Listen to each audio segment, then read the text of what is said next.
Unang-una po dyan, yung ginto. Tama! Ano bang problema ng mga Marcos at napakahilig sa ginto? Hindi na alam ng mga bata ito, yung Golden Buddha. I-google nyo na lamang. Na ninakaw yung gold reserves po natin sa Bangko Sentral ng Pilipinas.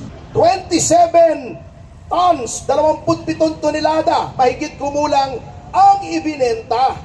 Nalugi ang ating gobyerno ng 200 bilyon. Buti may pumiyok. Mga magulang at mga kapatid, magandang hapon po.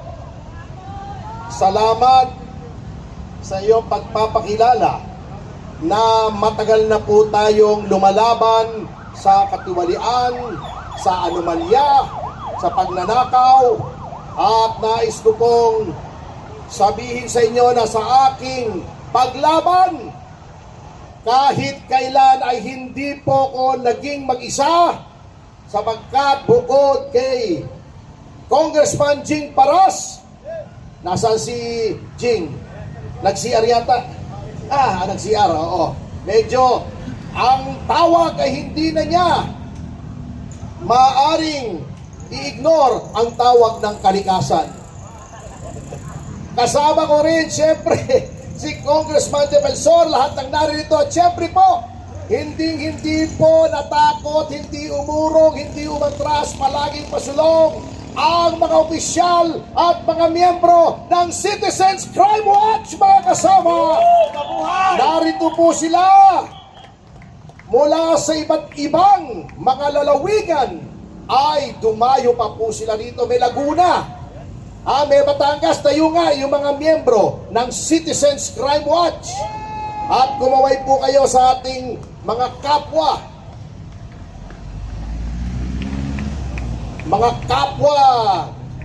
kawal na nagtatanggol sa mga Pilipino.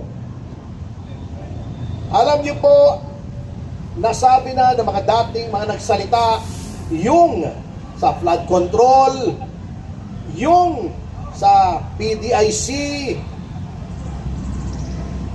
Ngunit alam nyo, marami pa pong kalokohan itong gobyernong ito. Pero bago yan, ipakita po natin sa mga namamahala na tayo ay hindi natatakot. Sabi ni John Vic Remulla, parang hindi Caviteño ito sip-sip sa mga tiwali, na kapag sumigaw daw tayo ng Marcos resign, ay pwede tayong kasuhan. Natatakot ba kayo? Hindi! Sumigaw tayo! 1, 2, 3! Marcos resign! Marcos resign! Marcos resign! Marcos resign! Yan! Yan, Vic! Saksak mo sa magang mo! Demanda mo kami lahat! Saan mo kami ilalagay na kulungan? Sige nga! Papakainin mo pa kami lahat! Etong si Ka Eric, ang lakas kumain nito! Sige nga! Pero hindi, matipid itong preso kasi nag-hunger strike Anyway, alam nyo, bukod sa mga katarantaduhang ginawa nito na nasabi na ng aking mga kasamahan, baka may nakakalimutan pa po tayo na dapat lagi nating gunatain. Unang-una po dyan, yung ginto. Tama! Ano bang problema ng mga Marcos at napakahilig sa ginto? Yung Golden Buddha, ninakaw nila kay Rojas. Hindi na alam ng mga bata ito, yung Golden Buddha. I-google nyo na lamang. Bago meron pang Yamashita Gold daw. Metaliano Gold. Pero ang totoong gold na ninakaw, yung gold reserves po natin sa Bangko Sentral ng Pilipinas. Alam nyo po ba, noong panahon ng pandemya at yung mga sumusunod na taon, na ang lahat hindi lang halos lahat ng Bangko Sentral ng lahat ng bansa ay nagho-hoard, nagtatago, nag-iipon ng ginto. Alam nyo ba ang pinagbebenta ng pamahalang ito? Ang ginto ng Bangko Sentral ng Pilipinas. 27 tons, 27 tonelada, mahigit kumulang ang ibinenta. Bakit daw ibinenta na nangatuwiran pa? Kasi daw, maganda ang presyo noon. Tutubo ang pamahalaan kung magbebenta ng ginto. Ang masasabi ko sa kanila, ikwento nyo sa pagong. Kasi, nung binenta nila, yung presyo, tingnan nyo, huwag kayong maniwala sa akin, baka binobola ko kayo eh. I-fact check nyo sa internet. Yung presyo ng pinagbentahan nila, tumaas ang presyo ng ginto. Hindi bumababa. Ginto yan eh. That's the best, that's the safest investment. Alam nyo ba kung magkano ang nalugi sa gobyerno dahil nagbenta sila ng ginto? Mga 2-3 taong nakaraan. Kontra sa presyo ngayon, nalugi ang ating gobyerno ng 200 bilyon. 200 bilyong piso. Alam nyo, hindi ako naniniwala na maling diskarte yan eh. Knowing this government, may kumita dyan.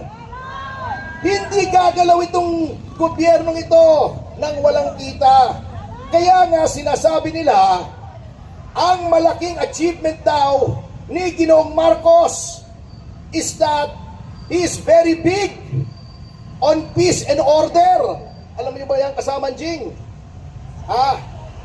Malakas daw sa ano daw, ang si Marcos Jr. daw ay very big on peace and order. Kasi pag may proyekto, sasabihin niya, I want a big piece of this, I want a big piece of that. That's an order. Kaya peace and order. Ito pa ang isang malaking kalokohan. Alam nyo, yung Maharlika Fund, Maharlika pa talagang ang pangalan eh. Halatang halata. Alam niyo po, may mga bansang may sovereign fund. Dubai, UAE, Abu Dhabi, China. Ngunit, etong sovereign fund, yan po ay kapag labis-labis po ang kita ng isang pamahalaan. Yung surplus na sinasabi nila, yung sobra, ini-invest para kumita.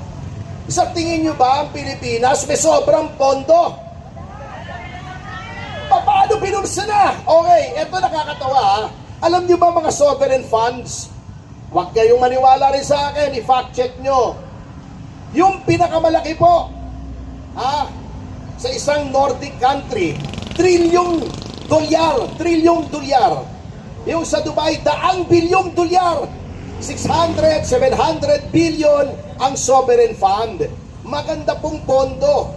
Alam nyo ba kung magkano lamang ang sovereign fund natin sa US dollars? Nakakahiya partner, bariya. $2.26 billion lang. Kulelat halos tayo sa sovereign fund. Anong ibig sabihin? Maliit kung sovereign fund, malaki kung sa kitahan. Because that is 100. Yung $2.26 billion, malaki po yun sa pesos. Nakita na ba natin ang resulta niyan? Anong naging resulta niyang sovereign fund na yan? Yun, yung bata nila, sinuweldohan nila ng 2 milyon isang buwan. Yung pangulo pa lang ng Maharlika Fund. Yung iba pang tauhan, yung opisina pa. Ngayon, sinasabi na wala naman nangyayari. Anong ginawa sa sovereign fund? Ininvest sa bansa lang. Worse, kinuha pa sa mga government banks, sa land bank, sa Coco Bank, na dapat pinauutang sa mga magsasaka, sa mga maliliit na negosyante, kinalagay sa Maharlika Fund yung bilyon-bilyon na sila ang nagmamanage. Buti na nga, may mga pumiyok. Kukunin pa ba ito yung sa SSS at sa GSIS? Akalain niyo yun, pati pensyon ng pribadong sektor at ng gobyerno, yung mga empleyado ng gobyerno, gustong pang kurakutin. Buti may pumiyok.